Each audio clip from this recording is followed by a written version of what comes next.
Video में आप पढ़ेंगे 10वीं कक्षा के एनसीईआरटी विज्ञान का अध्याय 15 हमारा पर्यावरण। दोस्तों, आज के वीडियो में आप जानेंगे पारितंत्र क्या है, इसके संघटक क्या होते हैं, आहार श्रृंखला यानी खाद्य श्रृंखला और खाद्य जाल क्या होता है, हमारे क्रियाकलाप पर्यावरण को किस प्रकार प्रभावित करते हैं और कचरा प्रबंधन यानी वेस्ट मैनेजमेंट क्या होता है। तो आइए शुरू करते हैं आज का वीडियो। 10वीं कक्षा के विज्ञान का अध्याय 15 हमारा पर्यावरण। दोस्तों, हम पर्यावरण शब्द से परिचित हैं। हमारे चारों ओर के आवरण को पर्यावरण कहा जाता है। दोस्तों, इस शब्द का प्रयोग टेलीविजन पर, समाचार पत्रों में, हमारे आसपास लोगों द्वारा प्रायः किया जाता है। हमारे बुजुर्ग हमसे कहते हैं कि अब वह पर्यावरण वातावरण नहीं रहा जैसा कि पहले था। दूसरे कहते हैं कि हमें स्वस्थ पर्यावरण में काम करना चाहिए। पर्यावरणीय समस्याओं पर चर्चा के लिए विकसित और विकासशील देशों के वैश्विक सम्मेलन भी नियमित रूप से होते रहते हैं। और इस अध्याय में हम चर्चा करेंगे कि विभिन्न कारक पर्यावरण में किस प्रकार अन्योन्य क्रिया करते हैं और हम पर्यावरण पर क्या प्रभाव डालते हैं। आइए सबसे पहले जानते हैं पारितंत्र और इसके संघटक क्या हैं। दोस्तों, सभी जीव जैसे कि पौधे, जंतु, सूक्ष्म जीव और मानव तथा भौतिक कारकों में परस्पर अन्योन्य क्रिया होती है और प्रकृति में संतुलन बना रहता है। किसी क्षेत्र के सभी जीव और वातावरण के अजैव कारक संयुक्त रूप से पारितंत्र बनाते हैं। इसलिए एक पारितंत्र में सभी जीवों के जैव घटक और अजैव घटक होते हैं। भौतिक कारक जैसे ताप, वर्षा, वायु, मृदा, जल और खनिज इत्यादि अजैव घटक में हैं, जबकि पौधे, जंतु, सूक्ष्म जीव, मानव ये सभी जैविक घटकों में शामिल हैं। दोस्तों, जैसे यदि आप किसी बगीचे में जाएं तो आपको विभिन्न पौधे जैसे घास, वृक्ष, गुलाब, चमेली, सूर्यमुखी जैसे फूलों वाले सजावटी पौधे, मेढक, कीट, पक्षी जैसे जंतु दिखाई देंगे। ये सभी जीव परस्पर अन्योन्य क्रिया करते हैं और इनकी वृद्धि, जनन और अन्य क्रियाकलाप पारितंत्र के अजैव घटकों द्वारा प्रभावित होते हैं। एक बगीचा यदि आप एक पारितंत्र मानते हैं तो वन, तालाब और झील पारितंत्र के अन्य प्रकार होते हैं। ये प्राकृतिक पारितंत्र हैं, जबकि बगीचा और खेत मानव निर्मित कृत्रिम पारितंत्र की श्रेणी में आते हैं। दोस्तों, हम पढ़ चुके हैं कि जीवन निर्वाह के आधार पर जीवों को उत्पादक, उपभोक्ता और अपघटक 3 श्रेणियों में बांटा गया है। और हम जाने कि स्वनिर्वाह पारितंत्र स्वयं बनाया था। कौन से जीव सूर्य के प्रकाश और क्लोरोफिल की उपस्थिति में अकार्बनिक पदार्थों से कार्बनिक पदार्थ जैसे कि शर्करा और मंड का निर्माण कर सकते हैं। तो आप जानते हैं दोस्तों, सभी हरे पौधे और नील हरित शैवाल जिसमें प्रकाश संश्लेषण यानी फोटोसिंथेसिस की क्षमता होती है, इस वर्ग में आते हैं और इनको प्रोड्यूसर यानी कि उत्पादक कहा जाता है। सभी जीव प्रत्यक्ष या परोक्ष रूप से अपने निर्वाह के लिए आप जानते हैं कि उत्पादकों पर निर्भर करते हैं। ये जीव जो उत्पादक द्वारा उत्पादित भोजन पर प्रत्यक्ष अथवा परोक्ष रूप से निर्भर करते हैं, उपभोक्ता कहलाते हैं। और उपभोक्ता को मुख्यतः शाकाहारी उपभोक्ता, मांसाहारी और सर्वाहारी उपभोक्ता तथा परजीवी में बांटा गया है। क्या इनमें प्रत्येक प्रकार के वर्ग के उदाहरण आप बता सकते हैं? दोस्तों, एक स्थिति की कल्पना कीजिए कि आप जल जीवशाला को साफ करना छोड़ दें और कुछ मछलियां और पौधे इसमें मर भी गए। तो क्या आपने कभी सोचा है कि क्या होता है जब एक जीव मरता है? दोस्तों, जीवाणु और कवक जैसे सूक्ष्म जीव मृत जैव अवशेषों का अपमार्जन करते हैं यानी सफाई करते हैं। ये सूक्ष्म जीव अपमार्जक होते हैं क्योंकि ये जटिल कार्बनिक पदार्थों को सरल कार्बनिक पदार्थों में विघटित कर देते हैं या बदल देते हैं, जो मिट्टी में चले जाते हैं और पौधों द्वारा ये पुनः उपयोग में लाए जाते हैं। इनकी अनुपस्थिति में मृत जंतुओं और पौधों पर क्या प्रभाव पड़ेगा? क्या अपमार्जकों के न रहने पर भी मृदा की प्राकृतिक पुनः पूर्ति होती रहती है? तो दोस्तों, अपमार्जक जो हैं जटिल कार्बनिक पदार्थों को सरल कार्बनिक यौगिकों में तोड़ देते हैं, जो कि फिर से पौधों के लिए खाद या उर्वरक का काम करता है। आइए देखते हैं दोस्तों, आहार श्रृंखला और आहार जाल। इसको फूड चेन अथवा जो है खाद्य श्रृंखला भी कहा जाता है। दोस्तों, जीवों की एक श्रृंखला बनाकर हम आइए देखते हैं कि किस प्रकार वो एक दूसरे का आहार करते हैं और विभिन्न जैविक स्तरों पर भाग लेने वाले जीवों की यह आहार श्रृंखला का निर्माण कैसे करती है। यहाँ पर देखिए दोस्तों, आहार श्रृंखला का प्रत्येक चरण अथवा कड़ी एक पोषी स्तर बनाते हैं। स्वपोषी अथवा उत्पादक प्रथम पोषी स्तर है। सौर ऊर्जा का स्थिरीकरण करके उसको विषम पोषियों अथवा उपभोक्ताओं के लिए उपलब्ध करवाते हैं। और शाकाहारी और प्राथमिक उपभोक्ता द्वितीय पोषी स्तर यानी छोटे मांसाहारी अथवा द्वितीय उपभोक्ता तीसरे पोषी स्तर होते हैं, तथा बड़े मांसाहारी अथवा तृतीय उपभोक्ता चौथे पोषी स्तर का निर्माण करते हैं। दोस्तों, हम जानते हैं कि हम जो भोजन खाते हैं हमारे लिए ऊर्जा का स्रोत का कार्य करता है और विभिन्न कार्यों के लिए ऊर्जा प्रदान करता है। इसलिए पर्यावरण के विभिन्न घटकों की परस्पर अन्योन्य क्रिया का मतलब एक दूसरे से क्रिया होती है। उसमें निकाय के एक घटक से दूसरे में ऊर्जा का प्रवाह होता है। और हम जानते हैं कि स्वपोषी सौर प्रकाश में निहित ऊर्जा को ग्रहण करके रासायनिक ऊर्जा बदलते हैं और ये ऊर्जा संसार के संपूर्ण जैव समुदाय की सभी क्रियाओं के संपादन में सहायक होती है। स्वपोषी से ऊर्जा विषमपोषी और अपघटकों तक जाती है। और जैसा कि आप जानते हैं, ऊर्जा के स्रोत नामक अध्याय में आप जानते हैं कि जब ऊर्जा का एक रूप दूसरे रूप में परिवर्तन होता है तो पर्यावरण में ऊर्जा की कुछ मात्रा का अनुपयोगी ऊर्जा के रूप में ह्रास हो जाता है।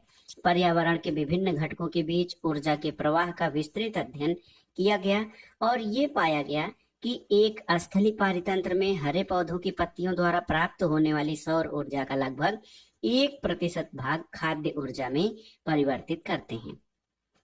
दूसरी चीज, जब हरे पौधे प्राथमिक उपभोक्ता द्वारा खाए जाते हैं तो ऊर्जा की बड़ी मात्रा का पर्यावरण में ऊष्मा के द्वारा ह्रास होता है। कुछ मात्रा का उपयोग पाचन, विभिन्न जैव कारकों और वृद्धि जनन में होता है और खाए हुए भोजन की मात्रा का लगभग 10% ही जैव मात्रा में बदल पाता है और अगले स्तर के उपभोक्ता को मिलता है। इसलिए हम कह सकते हैं कि प्रत्येक स्तर पर उपलब्ध कार्बनिक पदार्थों की मात्रा का औसतन 10% ही उपभोक्ता के यानी अगले चरण में पहुंचता है। क्योंकि उपभोक्ता के अगले स्तर के लिए ऊर्जा की बहुत कम मात्रा उपलब्ध हो पाती है, इसलिए आहार श्रृंखला सामान्यतः 3 अथवा 4 चरण की ही होती है और प्रत्येक चरण पर ऊर्जा का ह्रास इतना अधिक होता है कि चौथे पोषी स्तर के बाद उपयोगी ऊर्जा की मात्रा बहुत कम हो जाती है। सामान्य रूप से निचले पोषी स्तर पर जीवों की संख्या अधिक होती है, अतः उत्पादक स्तर पर यह संख्या सर्वाधिक है। विभिन्न आहार श्रृंखलाओं की लंबाई और जटिलता में काफी अंतर होता है। आमतौर पर प्रत्येक जीव अथवा 2 अथवा अधिक प्रकार के जीवों द्वारा खाया जाता है, जो स्वयं अनेक प्रकार के जीवों का आहार बनाते हैं। एक सीधी आहार श्रृंखला के बजाय जीवों के मध्य आहार संबंध शाखान्वित होते हैं और इनको आहार जाल कहा जाता है। आइए पहले खाद्य श्रृंखला के बारे में जानते हैं। यहाँ पर देखिए, प्रकृति में खाद्य श्रृंखला यहाँ पर वन में और घास के मैदान में और तालाब में। वन में क्या है, हरे पौधे प्राथमिक उपभोक्ता होते हैं, इनको हिरन खाता है। ये हरे पौधे उत्पादक हैं, इनको हिरन खाता है और हिरन को शेर खा जाता है। दूसरे यहाँ पर देखिए, घास के मैदानों में घास को कीट पतंगे खाते हैं या टिड्डा खाता है, टिड्डे को मेढक खाता है, मेढक को सांप और सांप को बाज या चील खाते हैं। फिर तालाब में ये देखिए शैवाल है, इसको छोटे छोटे जलीय जंतु खाते हैं। इन छोटे जलीय जंतुओं को मछली खाती है और मछली को बगुला खाता है। तो इस प्रकार से किस तरह से ये आहार श्रृंखला बनती है। पोषी स्तर, तो पहला स्तर जो हरे पौधों का होता है ये उत्पादक स्तर कहा जाता है। उसको खाने वाले को प्राथमिक उपभोक्ता और प्राथमिक उपभोक्ताओं को आहार बनाने वाले द्वितीयक उपभोक्ता और सबसे उच्च श्रेणी पर या उच्चस्थ तृतीय उपभोक्ता होते हैं। दोस्तों, यहाँ पर देखिए अनेक आहार श्रृंखलाओं से किस प्रकार आहार जाल बनता है।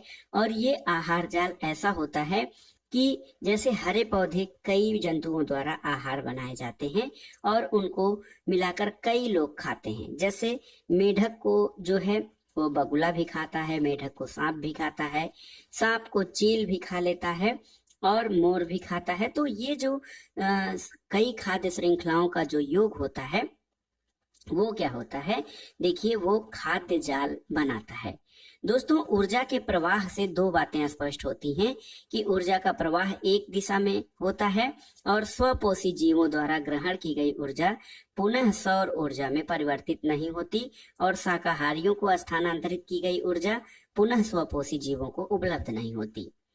ये विभिन्न पोषी स्तरों पर क्रमिक स्थानांतरित होती है और अपने से पहले स्तर के लिए उपलब्ध नहीं होती। दूसरे, प्रत्येक स्तर पर ऊर्जा की हानि के कारण प्रत्येक पोषी स्तर पर उपलब्ध ऊर्जा का लगातार ह्रास होता जाता है। यहाँ पर देखिए, एक पारितंत्र में ऊर्जा के प्रवाह का आरेख चित्र किस प्रकार से बनाया गया है। देखिए, सूर्य का प्रकाश, पहला जो स्रोत है ऊर्जा का वो सूर्य का प्रकाश है। उसको उत्पादक यानी हरे पौधे ग्रहण करते हैं। हरे पौधों को शाकाहारी आहार बनाते हैं। शाकाहारी जीव जंतुओं को मांसाहारी, और मांसाहारी के ऊपर एक शीर्ष मांसाहारी होता है। दोस्तों, देखा जाए तो आहार श्रृंखला या खाद्य श्रृंखला का एक पक्ष ये है कि हमारी जानकारी के बिना ही कुछ हानिकारक रासायनिक पदार्थ आहार श्रृंखला से होते हुए हमारे शरीर में आ जाते हैं। जल प्रदूषण किस प्रकार होता है आप जानते हैं। इसका कारण ये है कि फसलों को रोग और पीड़क यानी कीड़ों से बचाने के लिए पीड़कनाशक और रसायनों का अत्यधिक प्रयोग करना पड़ता है, और ये रसायन बहकर मिट्टी में अथवा जल के स्रोत में चले जाते हैं, और मिट्टी से इन पदार्थों का पौधों द्वारा जल और खनिजों के साथ साथ अवशोषण हो जाता है, और जलाशयों में यह जलीय पौधे और जंतुओं में प्रवेश कर जाते हैं। ये केवल एक तरीका है जिससे वे आहार श्रृंखला में प्रवेश करते हैं, क्योंकि ये पदार्थ अजैव निम्नीकृत हैं और यह प्रत्येक पोषी स्तर पर आगे बढ़ते जाते हैं और संग्रहित होते जाते हैं।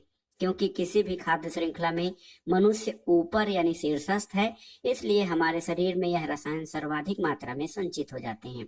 इसको बायो रेमेडिएशन यानी जैव आवर्धन कहते हैं। यही कारण है कि हमारे खाद्यान्न, गेहूं और चावल, सब्जियां, फल और मांस में पीड़क रसायन के अवशिष्ट विभिन्न मात्रा में उपस्थित होते हैं। उन्हें से पानी से धोकर या किसी अन्य प्रकार से अलग नहीं किया जा सकता है।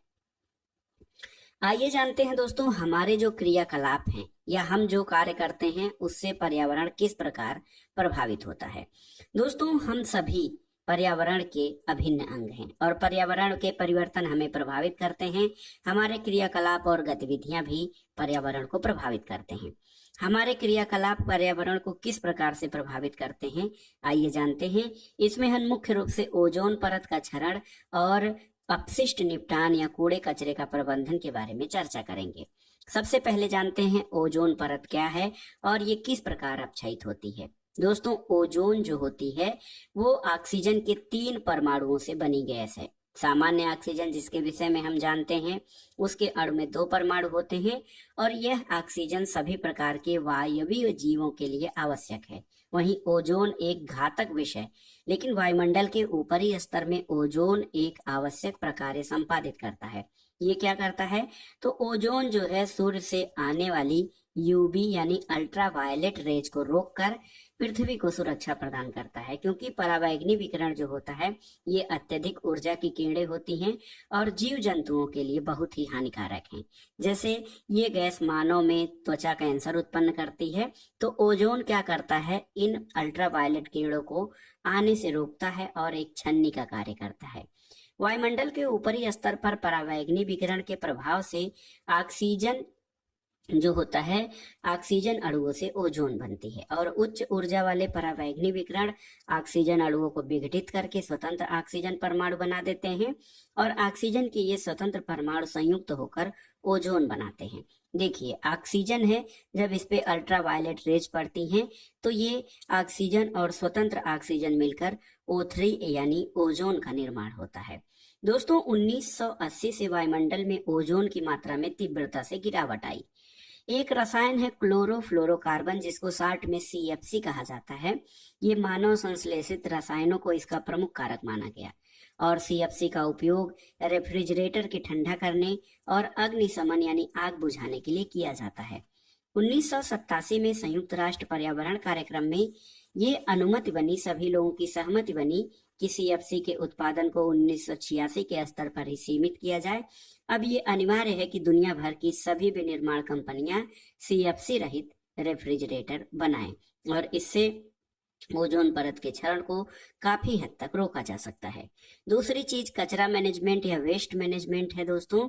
हम दैनिक गतिविधियों में बहुत ऐसे पदार्थ वापस बाहर करते हैं जिन्हें फेंकना पड़ता है। इनको अपशिष्ट पदार्थ कहते हैं और ये कूड़ा कचरा बहुत ही नुकसानदेह होता है। ये कूड़ा कचरा क्या होता है दोस्तों? जैव प्रक्रम के अध्याय में हमने पढ़ा था कि हमारे द्वारा खाए गए भोजन का पाचन विभिन्न एंजाइमों के द्वारा किया जाता है। इसके अलावा एक ही एंजाइम भोजन के सभी पदार्थों का पाचन नहीं कर पाता। एंजाइम अपनी क्रिया में अलग अलग होते हैं और विशेष प्रकार के पदार्थ के पाचन के लिए विशेष एंजाइमों की आवश्यकता होती है। इसलिए कोयला खाने से हमें ऊर्जा प्राप्त नहीं हो सकती। इसी कारण बहुत से मानव निर्मित पदार्थ जैसे कि प्लास्टिक का अपघटन जीवाणु और दूसरे मृत जीवियों द्वारा नहीं हो सकता।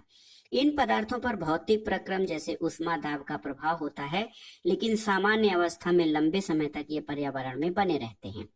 जो पदार्थ जैविक प्रक्रम द्वारा अपघटित हो जाते हैं वो जैव निम्नीकरणीय पदार्थ कहलाते हैं, और जो पदार्थ नहीं होते हैं वो उनका पदार्थ जो है अपघटित नहीं होते हैं, वो जैव निम्नीकरण योग्य नहीं होते हैं।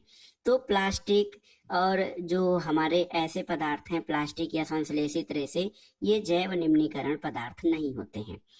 जो अपघटित नहीं होते उनको अजैव निम्नीकरण कहा जाता है, और ये पदार्थ सामान्यतः अक्रिय हैं और लंबे समय तक पर्यावरण में बने रहते हैं और पर्यावरण के अन्य सदस्यों को हानि पहुंचाते हैं। दोस्तों, किसी भी नगर और कस्बे में जाने पर चारों ओर कचरे के ढेर दिखाई देते हैं।